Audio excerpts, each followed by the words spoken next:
Radio city podcast. Radio city விக்கியின் 0 to Hero. நம்ம கிட்ட நிறைய தவறான புரிதல்கள் இருக்கு.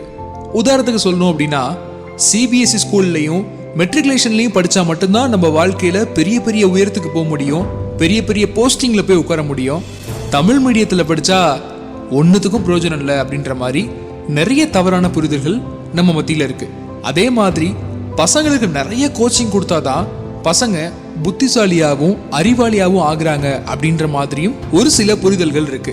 ஆனா இது எல்லாத்தையும் பொய் அப்படின்னு நிரூபிக்கிற மாதிரி, இது எல்லாத்தையும் தகர்க்கிற மாதிரி தன்னுடைய வாழ்க்கையில ஜீரோல ஸ்டார்ட் பண்ணி இன்னைக்கு பல இளைஞர்கள் மத்தியில ஹீரோவா இருக்கக்கூடிய ஒருத்தர், எஸ், இஸ்ரோ விஞ்ஞானி டாக்டர் கே சிவன் அவர்களை பத்தி தான் இந்த ஆடியோல நாம பேச போறோம்.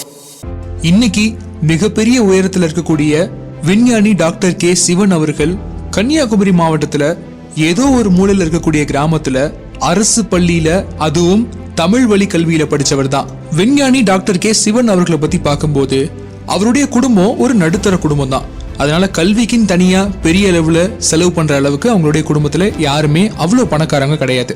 அதனால தன்னுடைய வாழ்க்கையில உள்ள கல்வியை அரசு தொடக்க பள்ளியிலையும் அரசு உயர்நிலை பள்ளிக்கு சென்றும் தான் தன்னுடைய கல்வியை பயின்றிருக்கிறாரு டாக்டர் கே சிவன் அவர்கள். இப்ப உள்ள இளைஞர்கள்லாம் கல்லூரியில படிக்கும் போதும் சரி, பள்ளிக்கூடத்துல படிக்கும் போதும் சரி, காஸ்ட்லியான போனு, இன்னொரு பக்கம் காஸ்ட்லியான பைக்கு, காஸ்ட்லியான கம்ப்யூட்டர் அப்படின்ற மாதிரி எல்லாமே இருந்தா மட்டும்தான் லைஃப்ல நம்மளால சக்சஸ் ஆக முடியும்ன்ற ஒரு தவறான புரிதல்லையும் இருக்காங்க. ஆனா அன்னைக்கு இஸ்ரோவுடைய தலைவர் டாக்டர் கே சிவன் அவர்கள் தன்னோட குடும்பத்துக்கிட்ட இருந்து எதிர்பார்த்த ஒரே ஒரு விஷயம் 3 வேளை உணவு மட்டும்தான். அதுவே அவங்களுக்கு மிகப்பெரிய சவாலா இருந்துச்சு. சமீபத்துல டாக்டர் கே சிவன் அவர்கள் ஒரு டிவி நிகழ்ச்சியில கொடுத்த உரையாடல்ல சொன்ன விஷயம் ரொம்பவே நெகிழ்ச்சியா இருந்துச்சு. நம்ம வாழ்க்கையில நிறைய கஷ்டங்களும் துன்பங்களும் வரும். ஆனா என்னைக்குமே உங்க வாழ்க்கையில வரக்கூடிய கஷ்டங்கள் உங்களோட இலக்கை அடையறத தடுக்கவே முடியாது.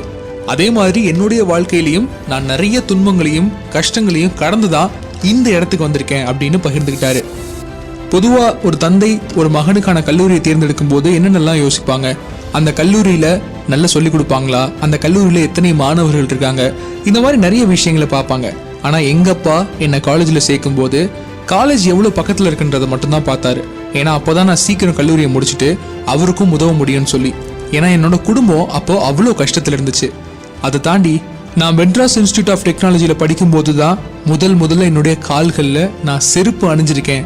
அதுக்கு முன்னாடி வரைக்கும் எங்க போனாலும் வெறும் காலோட தான் போவேன்ற ஒரு விஷயத்தையும் அவர் ஷேர் பண்ணிக்கிட்டாரு. இப்போ உள்ள இளைஞர்களுக்கு பயங்கரமான ஸ்ட்ரெஸ் இருக்கு. படிச்சு முடிச்சோடனே வேலை கிடைக்காம இருக்கிறத ரொம்ப பெரிய ஒரு தவறா நினைக்கிறாங்க. நான் கூட படிச்சு ரொம்ப நாள் வேலை இல்லாம இருந்திருக்கேன். அதனால அது ஒரு சாதாரணமான விஷயம் தான், அதை பெருசுபடுத்திக்காதீங்க அப்படின்னு கூட நிறைய அட்வைசஸ் கொடுத்திருக்காரு டாக்டர் கே சிவன் அவர்கள். அதே மாதிரி நம்ம லைஃப்ல நம்ம ஆசைப்பட்ட விஷயம் மட்டும் தான் நடக்கணும் அப்படின்னு எல்லாருமே நினைக்க ஆரம்பிச்சிட்டோம் அப்படின்னா கண்டிப்பா யாராலையும் அடுத்த அடி கூட எடுத்து வைக்க முடியாது. அதுக்கு என்னுடைய வாழ்க்கை ஒரு சிறந்த உதாரணம். என் வாழ்க்கையில நான் ஆசைப்பட்டு நான் விரும்பின எதுவுமே கிடைக்கல. ஆனா எனக்கு கிடைச்ச விஷயங்களை நான் சிறப்பா பயன்படுத்திக்கிட்டதுனால மட்டும்தான் இந்த இடத்துல நான் இருக்கேன் அப்படின்றதையும் ஷேர் பண்ணிக்கிட்டாரு. அதுக்கு ஒரு சில உதாரணங்கள் கூட அவர் சொல்லியிருக்காரு. நான் செயற்கைக்கோள் மையத்துல சேர விரும்பினேன். ஆனா எனக்கு பணிபுரிய விக்ரம் சரபாய் மையம் தான் கிடைச்சது. அங்கேயுமே ஏரோடைனமிக்ஸ் குழுவோட சேர்ந்தா நல்லா இருக்குமே நினைச்சேன். ஆனா எனக்கு PSLV திட்டத்துல ஒர்க் பண்றதுக்கு தான் சான்ஸ் கிடைச்சது.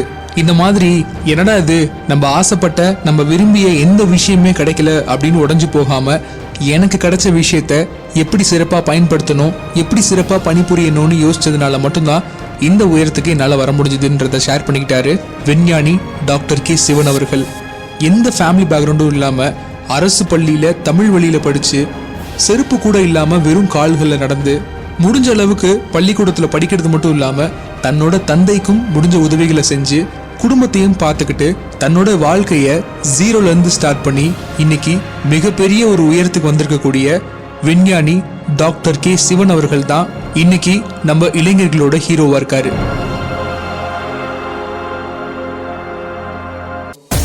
Radio city podcast. Radio city விக்கியின் 0 to Hero.